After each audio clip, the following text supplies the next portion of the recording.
queridas irmãs, queridos irmãos, a paz de Jesus. Aqui é Luziane Bahia e está no ar mais um podcast Café com Espiritismo. No episódio passado, iniciamos a abordagem acerca da identidade dos espíritos e dos princípios que norteiam o reconhecimento da sua qualidade.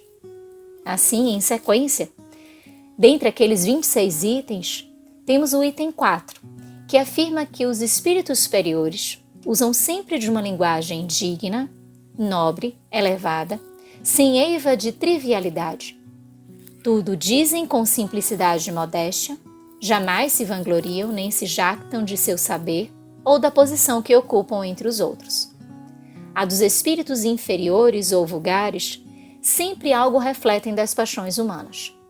Toda expressão que denote baixeza, pretensão, arrogância, fanfarronice, acrimônia, é indício característico de inferioridade e de embuste se o espírito se apresenta com um nome respeitável e venerando. Aqui, queridos irmãos, percebemos que o nome com que se assina a mensagem não basta para nos dizer a natureza do espírito.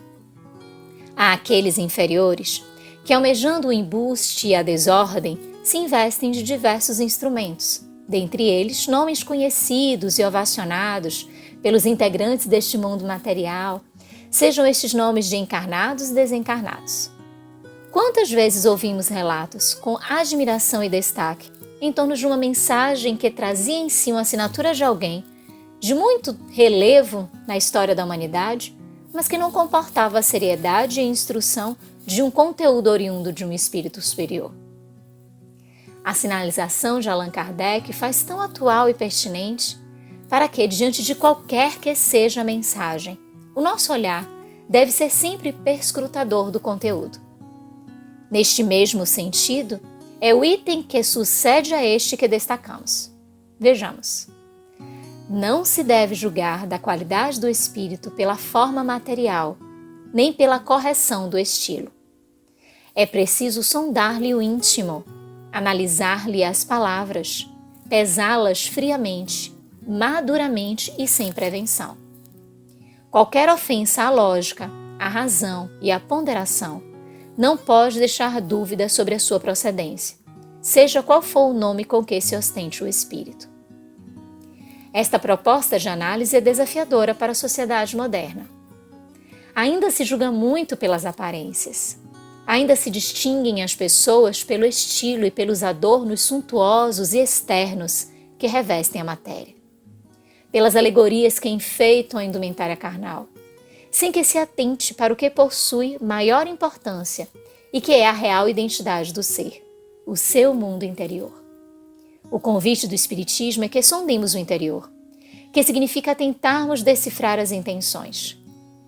Não há como um espírito, sob o argumento de alertar a humanidade, permitir-se apresentar argumentos e propostas que firam minimamente as leis de Deus.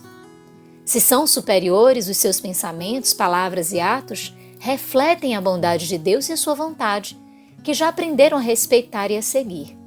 Não há como proporem qualquer atitude que desvirtue do que é certo, sob a justificativa de apresentarem o bem. Mais uma vez, a advertência pela observação da coerência. E exatamente isso é reforçado no 6º princípio que assim se constitui. A linguagem dos espíritos elevados é sempre idêntica, se não quanto à forma, pelo menos quanto ao fundo. Os pensamentos são os mesmos em qualquer tempo e todo lugar. Podem ser mais ou menos desenvolvidos conforme as circunstâncias, as necessidades e as faculdades que encontrem para se comunicar. Porém, jamais serão contraditórios. Se duas comunicações firmadas pelo mesmo nome se mostram em contradição, uma das duas é evidentemente apócrifa e a verdadeira será aquela em que nada desminta o conhecido caráter da personagem.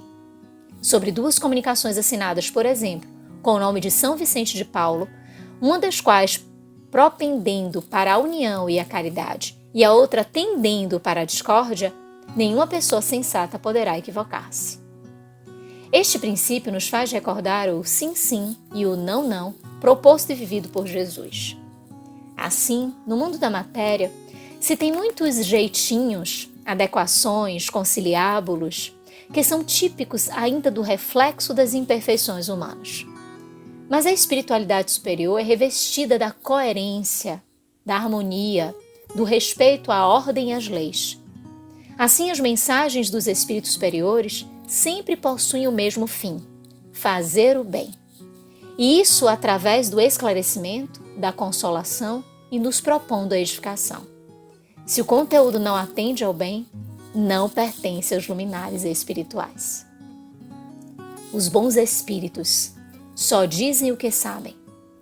Calam-se ou confessam a sua ignorância sobre o que não sabem. Os maus falam de tudo com desassombro, sem se preocuparem com a verdade. Toda heresia científica notória, todo princípio que choque o bom senso, aponta a fraude, desde que o espírito se dê por ser um espírito esclarecido. Este é o 7º princípio dentre os 26, que consta do capítulo 24, segunda parte, de O Livro dos Médiuns. Nele, encontramos a descrição exata do compromisso dos espíritos superiores com a verdade. Não mentem jamais, e se calam diante do que não sabem. Se não mentem, não provocam intrigas, discórdias, separatividades. Jamais destoam do que é certo e não se envolvem em situações comezinhas, que nada acrescentam ao ser e à sua elevação moral. E a este princípio está conjugado que ele vem logo em seguida, com o seguinte conteúdo. Reconhecem-se ainda os espíritos levianos pela facilidade com que predizem o futuro e precisam fatos materiais de que não nos é dado ter conhecimento. Os bons espíritos fazem que as coisas futuras sejam pressentidas, quando esse pressentimento convenha. Nunca, porém, determinam datas. A previsão de qualquer acontecimento para uma época determinada é indício de mistificação. Sabemos, queridos irmãos, que é onisciente somente Deus. O futuro, como se diz no jargão popular, a Deus pertence. Pois bem, os espíritos desencarnados, como bem constatou o nosso codificador e anotou em o livro Obras Póstumas, podem ser bons ou maus, esclarecidos ou ignorantes, pois sendo os homens que viveram na terra desvestidos do corpo físico, guardam em si as mesmas qualidades ou desditas. Logo, não possuem a certeza absoluta do futuro, pois este só Deus o sabe. Os espíritos, à medida que evoluem, vão adquirindo sim a percepção do futuro, pois este se desenha a partir das ações que realizamos. Sendo ele os efeitos dos nossos atos, à medida que escolhemos e decidimos, as possibilidades futuras se constroem. Mesmo tendo conhecimento destes futuros construídos, os espíritos esclarecidos sabem que a vida não é uma simples operação matemática, que sempre há a bênção da misericórdia e a presença do amor de Deus. Além disso, por respeito às leis, a Deus e a nós mesmos, nada revelam que não possuem autorização para tanto. Os espíritos inferiores, de outro lado, não possuem compromisso com a verdade. Almejando poder, destaque e o atendimento de interesses pessoais, ao vislumbrarem alguma perspectiva futura, visualizam alguma vantagem que possam oferir na manipulação da informação recebida. E então relatam, fazem alardes, aumentam, mentem, enfeitam. Contudo, há alguns espíritos ainda que não são tão bons, mas que não são maus, que diante de informações do porvir desejam ajudar e revelam fatos, datas, mas que não são possuidores de verdades como imaginam os encarnados. Percebemos assim como a vigilância proposta por Jesus deve ser uma companheira inseparável da nossa existência, a nos fazer ponderar as escolhas diante das situações que a vida nos apresenta. Continuaremos no próximo episódio, meus irmãos, sob as bênçãos de Jesus. Com gratidão imensa no coração, um grande abraço e até o próximo podcast Café com o Espiritismo.